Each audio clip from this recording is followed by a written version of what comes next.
بسم الله الرحمن الرحيم. الحمد لله رب العالمين، وصلى الله وسلم على حبيبنا محمد وعلى آله وصحبه أجمعين.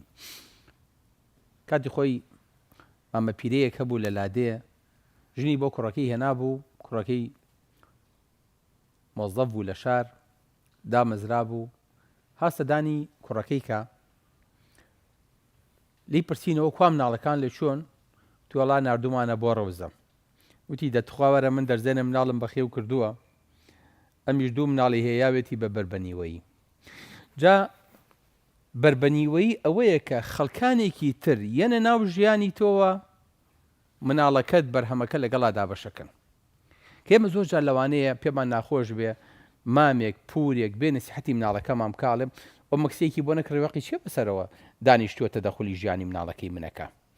بەڵام لەو سەرەوە کەسێکی هێناوە، نە موسڵمانە، نە کوردە، نە عورف و عادەتی ئێرە ئەزانێ، کردوتە بەکارەکەر لە ماڵەکەیە، ئەسکوێ داری شیاوە تێ مناڵەکە و بۆ پەروەردە ئەکا ئاگاشێ لێ نییە مرتاحیشیت. بەتایبەتی ئەگەر ئەم ئافرەتە ئەم خزمەکارانەی کە لە ماڵەکانێنیان ئەم کارەکەرانە بەتایبەتی ئەگەر مسەقەفن، هەڵێ کاکە ئەوە هەر بۆ خۆی PhD لە تەربیە هێناوەتەوە، بیناکەینەوە ئەم ئافرەتە لە ماڵەکەیە چی بە مناڵەکەی منەکە، ئەم ئافرەتە نوێژەکە نوێژ ناکە، واز دە خواردن و پیسی و بێدەستنوێژی و لەش پیسی و هەموو شتێکی بێنە. بەڵام بیر لەوە بکەرەوە ئەم مناڵەی من کەسێکە بۆ داناوە کردوتە بە قودوەی، کردوتە بە دایکی دووەمی، کردوتە بە هەموو کەسێکی تۆ لە ماڵەوە نیت ڕۆژ تا ئێوارە ئەم کارەکەرێ لەگەڵ ئەم مناڵانەی تۆیایە.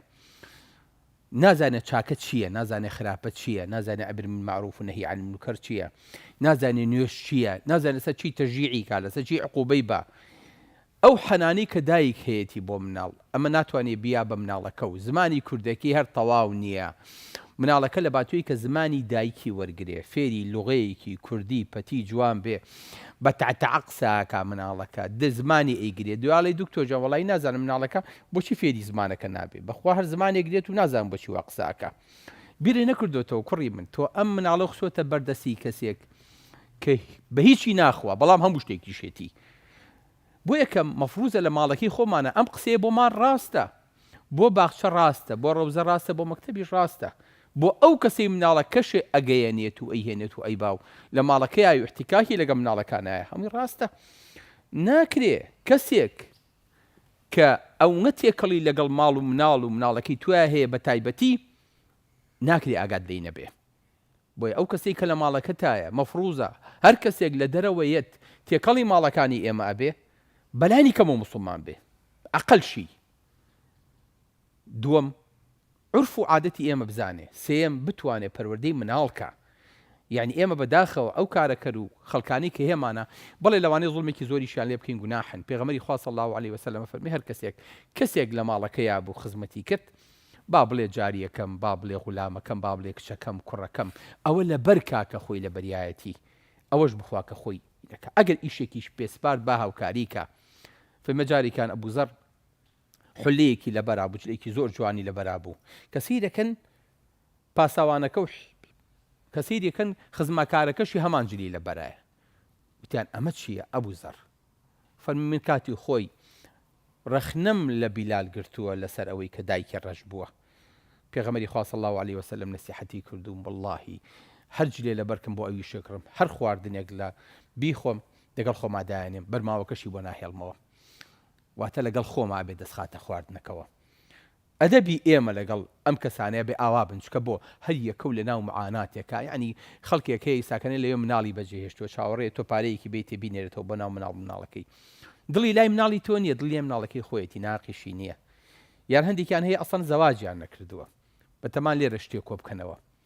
نەفسیەتی ئەم کەسە کە تۆ ئێساکەنە هاتوویت ئەم بۆ خۆی لە کەعابەیە ئەژی، لە خەمۆکیە ئەژی، لەو پەڕی قەلەقیە ئەژی، ئەم وڵاتە هیچی بۆ ناخوا، بۆ ئەوش نەهاتووە بمێنێتەوە. تۆش کەنزەکەت خستووەتە بەردەسی بەتەمای ئەو بۆ پەروەردە با قەت ئەوە نابینیت. ئەی بۆ پارەکە و شاردوێتەوە، بۆ ئاڵتوونەکە و شاردوێتەوە، ئەو بخەرە بەردەسی، مناڵەکە مەخەرە بەردەسی، کە مناڵەکە و خستە بەردەسی پێش ئەوەی کە مناڵەکە و پەروەردەکەی بچوو ئەو پەروەردە بکە، کە بەڕاستی ئەمە زەربەعەدە، ئەمەشی لێ تێکەیە. دوای ئەم مناڵەکە گەورا بێ هیچ بەهایەک نازانێ، نەک بۆ دین بۆ کوردەواریش نایزانێ، قیمەتی ئەم شتانە نازانێ.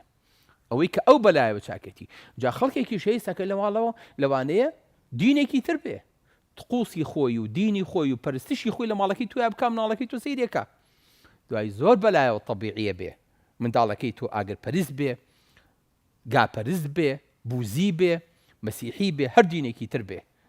ئەمەیە کە پێغەمبەری خوا صلی الله علیه وسلم فەرمێ كل مولود يولد على الفطرة، ئەم مناڵە لەسەر فیترە دایکە بێ، بەڵام ئەبەواهی نا، باوکو دایکی نا، کارەکەر و خزمەتکارەکە لە ماڵەوە سەری لێ تێکێ.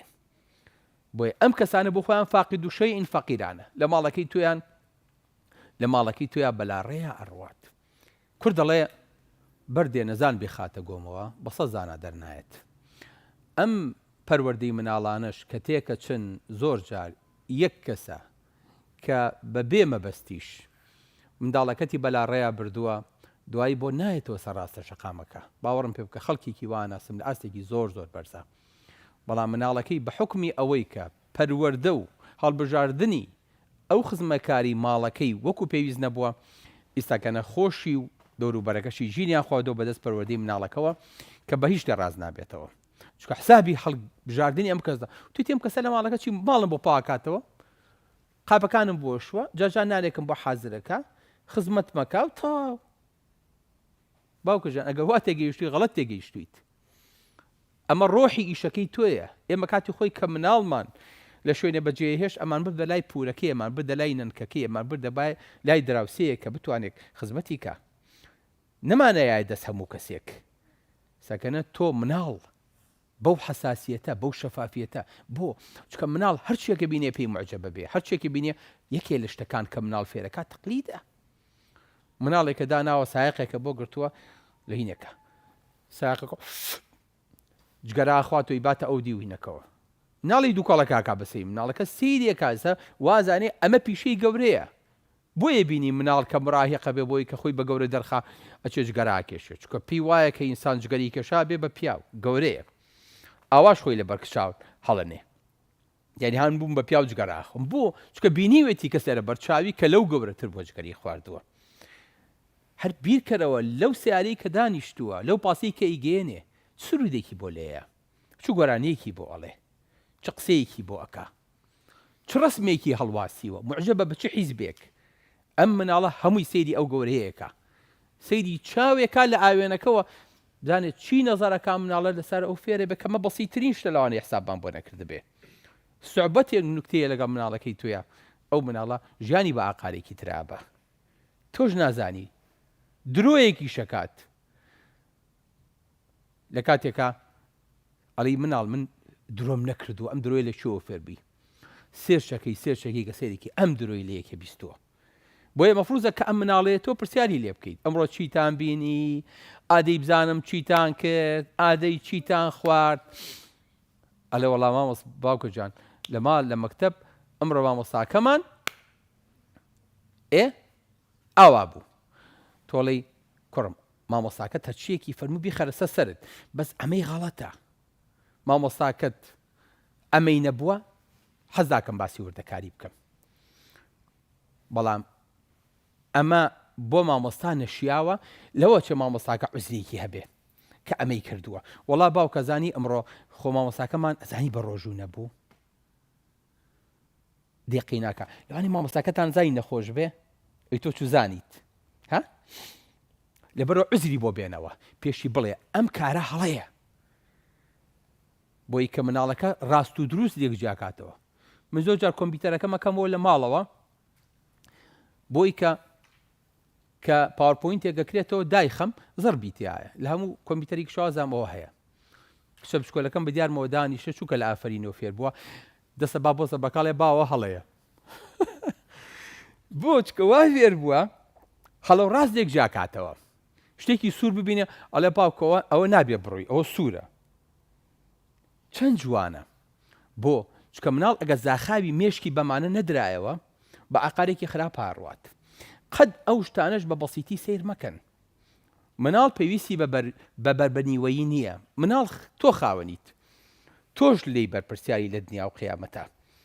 بۆیە هەموو ڕۆژێک کە دانیشتی هاتی تۆ ماڵە مناڵەکە و بێ زاخای کاتت هەیە وەرە باکوژە میژشم بۆ دەوام وەرە با بڕین خۆم بە سیارە کاتان گەێنم ئەو کاتە چەند مهمە لەگە مناڵەکە تا بەسەریە بیت با سیارەکەش بێ چاوەڕێیان کات و پارەشتدا بێ چەند خۆشە مناڵچی سەدانی مەکتەبەکەیکی بزانی هەل لە حانوتەکەیە چی هەیە هەتا وەکو مدیرەکە بزانێت چیە گوزەرێ بۆی کە بتوانی ژیانی مناڵەکە ڕاستکەیتەوە بۆی کە بزانین مناڵەکە لەگە کوێ گەڕێ چۆن هەڵەسێ چۆن دانیشێ بۆیە خۆشەویستەکانم بابەتی مناڵ بەجێ نێڵی بۆ کەس چونکە دواتر ئەم نەخۆشی و عەدوا و پەتایی کە ئەیگرێ ئەیهێنێتەوە بۆ ماڵەوە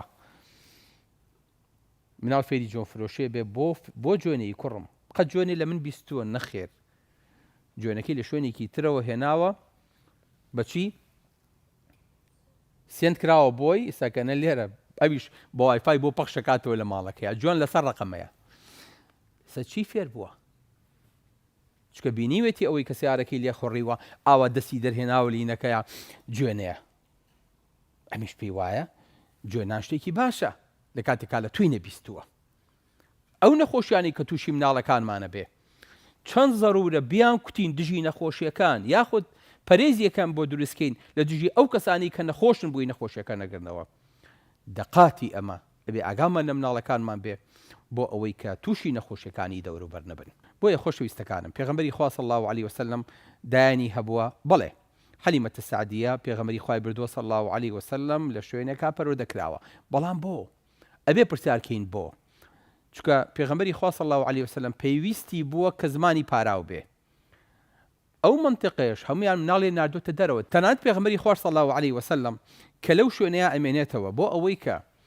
بەو دەشتە ڕابێت یاری بکات لەوەڕ کات بتوانێت شوانی بکات بتوانێت وەکو پێویست هەم لاشەی هەم زمانی پێ بگات پێغەمبەری خوا صلی الله علیه وسلم لە دەرەوەی مەکە ژیاوە ئەمەش بۆ خۆی سروشتێکی جوانە هەر کاتێک تۆ ویستت مناڵەکەی بنێریتە دەرەوە مەفروزە تۆزێک لە دەرەوەی شار بێ خاڵی یەکەم خاڵی دووەم پێش ئەوەی کە لە سعری ڕەوزەکە پرسیت لە مامۆستاکانی ڕەوزەکە پرسە بزانە ئەم مەکتەبە ئەم قۆناغا ئەم دایانگایە منداڵەکە چۆن بۆ پەروەردەکەن زمانیان چۆنە ئاسیان چۆنە بۆیە مناڵ باشترین شت ئەوەیە کە اختیاری هەڵبژاردەکەت بۆی صحیح بێ تەنانەت پێغەمبەری خوا صلی الله علیه وسلم دواتر لەم هەڵبژاردنەیە بۆ مناڵەکەی خۆی پیاوێکی ئاسنگەر هەڵەبژێرێ کە ئیبراهیمی کوڕی ئەداتێ بۆ ئەوەی کە لەوێ پەروەردە بێ بۆیە خۆشەویستەکانم دوورخستنەوەی مناڵ هیچ شتێکی تیا نییە بەڵام بە شەرتێک دڵنیابیت لەو دەسە ئەمینەی کە لە پشتێوەیەتی بۆ پەروەردەکە بۆیە تکام وایە کە لەم و دووە ئەگەر مەڕێکمان هەبوو شوانێکی باشی بۆ بگرین ئەگەر مناڵیشمان هەبوو نەیدەین بە بەربەنیوەیی بە شوانێکی نەشیاو. سلام علیکم وەرەحمەتوڵڵاهی وبەرەکاتوه.